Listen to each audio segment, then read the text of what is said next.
വിധി പറഞ്ഞു കഴിഞ്ഞിരിക്കുകയാണ്.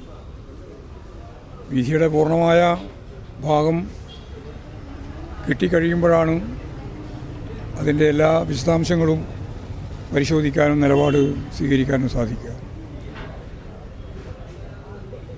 ഒരു വലിയ വിഭാഗത്തെ കുറ്റക്കാരാണ് എന്ന് കോടതി കണ്ടെത്തിയിരിക്കുകയാണ്.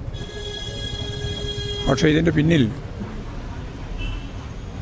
ഗൂഢാലോചന നടത്തി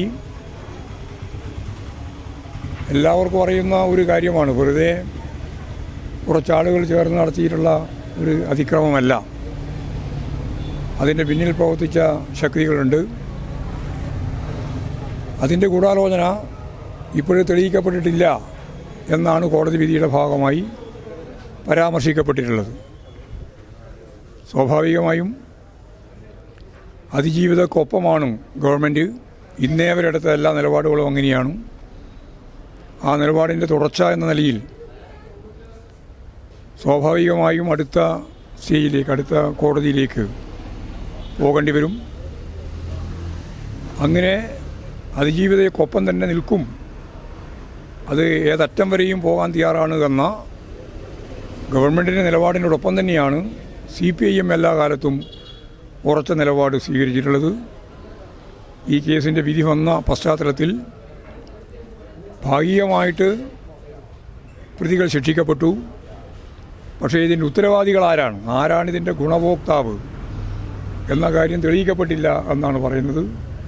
പ്രോസിക്യൂഷൻ തീർച്ചയായും അപ്പീൽ പോകുമെന്ന കാര്യത്തിൽ എനിക്ക് യാതൊരു സംശയമില്ല. ഗവൺമെൻറ് ആ നിലപാട് തന്നെ സ്വീകരിക്കും. CPIM ഉറച്ച നിലപാടാണ്. അതിജീവിതക്കൊപ്പമാണ്. ആ നിമിഷം മുതൽ ഇന്ന് വരെ നാളെയും അങ്ങനെ തന്നെയായിരിക്കും. ദിലീപ് പറയുന്നത് പോലീസ് ഒത്തുകളിച്ചു തന്നെ നശിപ്പിക്കാനെന്നൊക്കെയാണ്. അതെ, പോലീസ് ഒത്തുകളിച്ചിട്ടുണ്ടെങ്കിൽ ഇങ്ങനെയല്ലല്ലോ സംഭവം ഉണ്ടാകും. ദിലീപ് ഉൾപ്പെടെയുള്ളവർക്ക് ജയിലിൽ കിടക്കേണ്ടി വന്നല്ലോ. ആരായാലും അവരെ സംരക്ഷിക്കപ്പെടില്ല ഈ ഗവൺമെൻറ്റിൻ്റെ കാലത്ത് എന്നാണല്ലോ അതിൻ്റെ ഒരു ഗ്യാരണ്ടി. അതാണിതിലും കൃത്യമായ നിലപാട് ഗവൺമെൻറ്റിന് സ്വീകരിക്കാൻ സാധിച്ചിട്ടുണ്ട് എന്ന് ജനങ്ങൾക്കെല്ലാം ബോധ്യമാകുന്നു. അപ്പോൾ അതിജീവിതക്ക് അനുകൂലമായ നിലപാടാണ് ഇതേവരെ എടുത്തത്. നിയമയുദ്ധത്തിൻ്റെ ഭാഗമായിട്ട് സുപ്രീം കോടതി വരെ പോയതും അതിജീവിതക്കൊപ്പം നിന്നുകൊണ്ട് ഗവൺമെൻറ് തന്നെയാണ്. അപ്പോൾ ശരിയായ രീതിയിലുള്ള നിലപാട് സ്വീകരിച്ചുകൊണ്ട് ഗവൺമെൻറ് മുന്നോട്ടേക്ക് പോകും എന്ന് തന്നെയാണ്.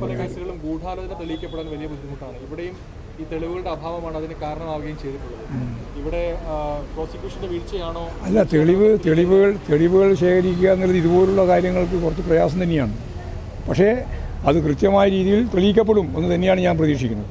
ദിലീപ് പറയുന്നത് തനിക്കെതിരെ ഗൂഢാലോചന, അദ്ദേഹത്തിൻ്റെ വിശദീകരണത്തിനൊന്നും ഇന്നിന് വലിയ പ്രസക്തിയില്ല. അതാ ഞാൻ പറഞ്ഞ വലിയ പ്രസക്തിയില്ല. എല്ലാ ക്രിമിനലുകളെയും നേരിട്ടുകൊണ്ടാണ് പോലീസ് കേരളത്തിൽ പ്രവർത്തിക്കുന്നത്. അതെല്ലാവർക്കും അറിയാം, പകൽ വെളിച്ചം പോലെ അറിയുന്ന ഒരു കാര്യമാണ്. അതുകൊണ്ട് ഈ കേസിൻ്റെ വിധിയെ യഥാർത്ഥത്തിൽ ഗൂഢാലോചന ഉൾപ്പെടെയുള്ള കാര്യങ്ങൾ തെളിയിക്കപ്പെടുന്നതിന് വേണ്ടിയുള്ള തുടർച്ചയായ പ്രക്രിയയിലേക്ക് നമുക്ക് പോകേണ്ടി വരും. അതുകൊണ്ട് അതിന് അപ്പീൽ പോവും. ഗവൺമെൻറ് അതിൻ്റെ ഒപ്പമാണ്, അതിജീവിതക്കൊപ്പമാണ്.